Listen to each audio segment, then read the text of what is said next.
আসসালামু আলাইকুম, welcome to জেসিস টুকিটাকি ভ্লগ। আজ অনেক দিন পরে আবার একটা নতুন ভিডিও নিয়ে চলে আসলাম। এতদিন পরে ভিডিও দেওয়ার কারণ হচ্ছে আমি অনেক দিন খুবই ব্যস্ত ছিলাম। আমি বাসা শিফট করেছি। আমি আগে সাভারে থাকতাম, ঢাকায় শিফট করেছি। বাসা শিফট করা অনেক ঝামেলা। যেদিন বাসা শিফট করব তার আগের দিনের ভিডিও এটা। আমি আগামীকাল বাসা শিফট করব, এজন্য আগের দিনই কিছু রান্না করে রাখছি।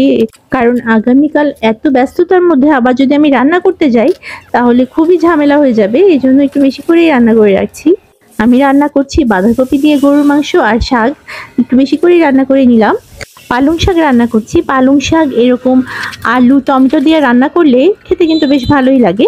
এর সাথে চিংড়ি মাছ দিলে তো আরো ভালো লাগে, কিন্তু আমার ছেলের যেহেতু অ্যালার্জি, চিংড়ি দিলেও খেতে পারবে না, এই জন্য আমি চিংড়ি ছাড়াই রান্না করছি।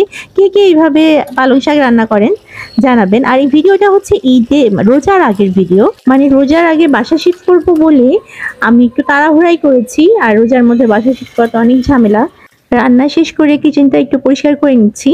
আর ঘরে কিছু সবজি ছিল, সেগুলোও রান্না করে নিয়েছি। আগামীকাল সকালে নাস্তার সাথেও খাওয়া যাবে। আর ওই নতুন বাসায় যাওয়ার পরে রান্না বান্না করাও তো একটু ঝামেলা। একটু ফ্রিজে যদি রান্না কিছু থেকে যায় তাও একটা সুবিধা আছে।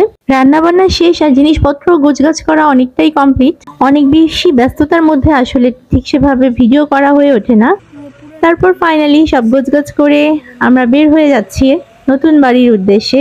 অনেক বছরই বাসাটায় ছিলাম, অনেক স্মৃতি রয়েছে। সবকিছু ছেড়ে নতুনের উদ্দেশ্যে চলে যাচ্ছি। পরিচিত জনরা সবাই বিদায় দেওয়ার জন্য নিচে এসেছিল।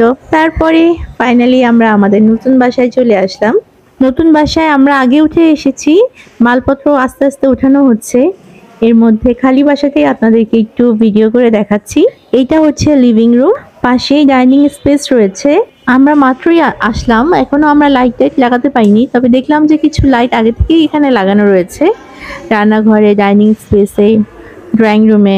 কিচেনটা আমার আগের বাসার কিচেনের চাইতে একটু বড়ই মনে হচ্ছে। তারপরে জিনিসপত্র রাখার পর বোঝা যাবে আসলে খালি বাসা বড়ই মনে হয়, জিনিসপত্র রাখার পরে বোঝা যায় যে বড় নাকি ছোট। এটা একটা বেডরুম, এই পাশে আরেকটা বেডরুম, কিছু ক্যাবিনেট রয়েছে। কে কোন রুমে থাকবে এটা নিয়ে তুমুল ঝগড়া চলছে। এই রুমটার সাথে অ্যাটাচড বাথরুম রয়েছে, আলমারি রয়েছে।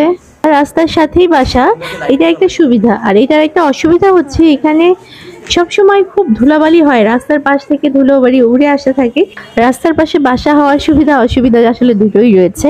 দেখে বেশ বড়ই মনে হচ্ছে, পানিটা সেট করার পর বোঝা যাবে বড় নাকি ছোট।